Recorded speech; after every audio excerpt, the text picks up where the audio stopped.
1987 წელი 28 მაისი საბჭოთა კავშირი ჯერ კიდევ მძვინვარებს და ბევრს მსოფლიოში ჯერაც გონია რომ საბჭოთა კავშირი არის უძლეველი სახელმწიფო.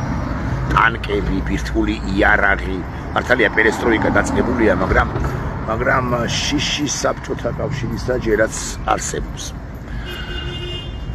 ის ძლევამოსილი სახელმწიფოა, ძლავრი სახელმწიფოა, ვინისის და ბევრს გონია რომ პირველი სახელმწიფოა. პირველი თუ არა მეორე მაინც, აი ამერიკის შეერთებული შტატების შემდეგ ახლაც პუტინის რეჟიმი ცდილობს დამტკიცებას იმისა, რომ მეორეა.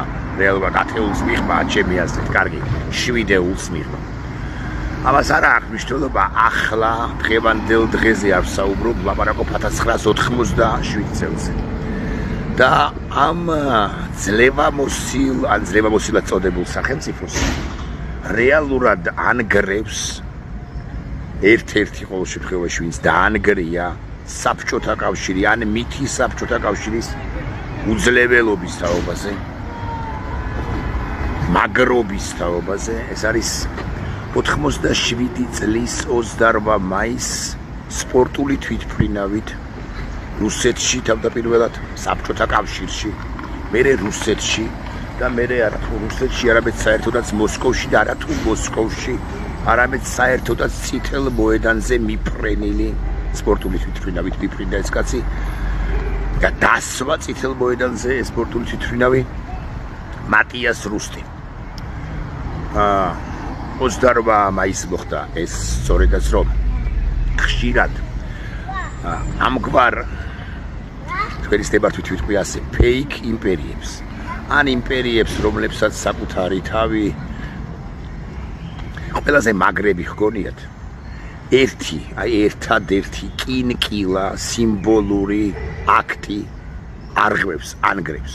უკვე ამის შემდეგ მთელმა მსოფლიომ დაინახა რომ ეს ქვეყანა რომელსაც ეგონა რომ ყველაზე ძლავრი იყო, რომელიც წარმოაჩენდა რომ ისი ცა იყო დაცული, თავად იყო უსაფრთხო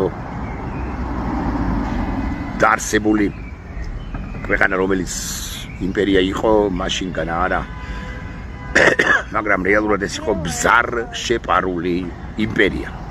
და უკვე ამის შემდეგ, ეს არის 28 მაისი, აქ იგითხარით 87 წლისა, უკვე ამის შემდეგ 3 წელიწად ნახევარში არ მინდა შემეშალოს. ასე იგი 90 წლის მიწურულს, 91 წლის მიწურულს გიბოდიშებთ, საბჭოთა კავშირი დაინგრა, მანამდე დაინგრა ბერლინის კედელი, მანამდე შემოირღვა უძლეველობის მითი საბჭოთა კავშირის და საბოლოოდ და საბუდაბოდ რატო ყვები ამ ყველაფერსად ერთად, იმიტომ რომ მითი რუსეთის იმპერიის უძლეველობის რეალურად მოცემულ ეტაპზე არის დანგრეული. და ამ შემთხვევაში ჩვენს დღევანდელობაში ეს მითი თანამედროვე გაუბედავდა ვიტყვი. მათიას რუსტი ხო უზარმაზარი მნიშვნელობის პერსონაა. არა მასშტაბის, არამედ მნიშვნელობის თავისი ამგვარი სითამამისა და გამო, მაგრამ დღევანდელი გმირები უკრაინისა, რომლებიც მოსკოვს წითელ მოედანთან აფეთქებენ, უფრო მეტი გმირები არიან. და ინგრევა ეს საბჭოთა კი არა, პოსტსაბჭოთა იმპერიალისტური რუსეთი.